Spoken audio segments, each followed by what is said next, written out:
Les métallos, on était un des premiers syndicats à faire parler des clauses orphelins. On a entendu parler en 2007 avec la grève au Havre-Saint-Pierre, parce que les gens ont fait la grève, il ne faut pas céder notre PD. Depuis ce temps-là, en 10 ans, il y en a eu des batailles aux métallos. Il y en a eu beaucoup. Comme je vous disais tantôt, on a eu 2 belles victoires chez Ciment Lafarge récemment, Resco, où on a réussi à faire reculer l'employeur. ArcelorMittal aussi, jusqu'à la dernière minute.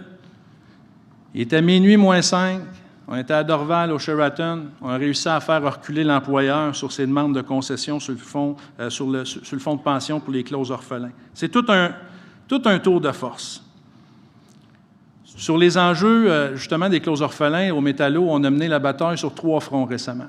Le premier front, c'est de nous mobiliser à l'interne, comme je viens de vous le dire. Le deuxième, c'est de s'assurer qu'à la FTQ, ça soit un dossier prioritaire, les clauses orphelins. Pour ceux qui étaient présents au dernier congrès de la FTQ, une belle résolution qui a été adoptée, c'est devenu un dossier très important à la FTQ. Ce qui a fait en sorte qu'on a pu travailler sur le troisième front, qui est le côté politique. Il y a 2 ans, là, demandez pas à un député à l'Assemblée nationale c'était quoi une clause orphelin. Là. Il n'y a pas un député qui savait ça. On a fait des campagnes de lobby avec la FTQ, avec les autres syndicats affiliés de la FTQ. On était une vingtaine de métallos, puis c'est 60 syndicalistes de la FTQ qui avons parcouru l'Assemblée nationale pour rencontrer l'ensemble de la députation. Pas tous les députés, mais tous les partis politiques ont été rencontrés.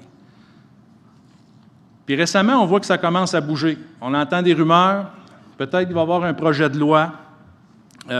Ce projet de loi-là, surprenamment, viendrait du Parti libéral, mais si au moins ils font ça de bon, ça sera ça au moins de bon.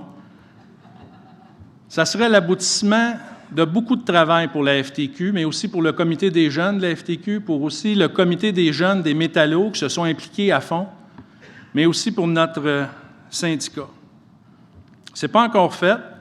On nous dit que ça devrait être au printemps, que ça devrait être adopté, mais si jamais il y a une loi contre les clauses orphelins, on aura une pensée pour les gens qui se sont battus, pour les gens du Havre, pour les gens de Lafarge, pour les gens de Resco, pour les Samuel et fils aussi qui ont résisté, mais aussi pour nos confrères d'OBI.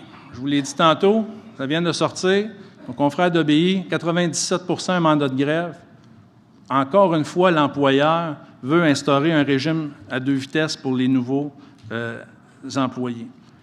Ça n'a pas de sens, il faut que cette loi-là aboutisse. Faites juste imaginer toute la pression, tout le temps puis l'énergie perdue à se battre contre les clauses orphelins. Faites juste imaginer s'il y avait un projet de loi vraiment au printemps 2018 qui viendrait interdire les clauses orphelins. Ça serait beaucoup plus facile d'en arriver à une entente avec nos employeurs.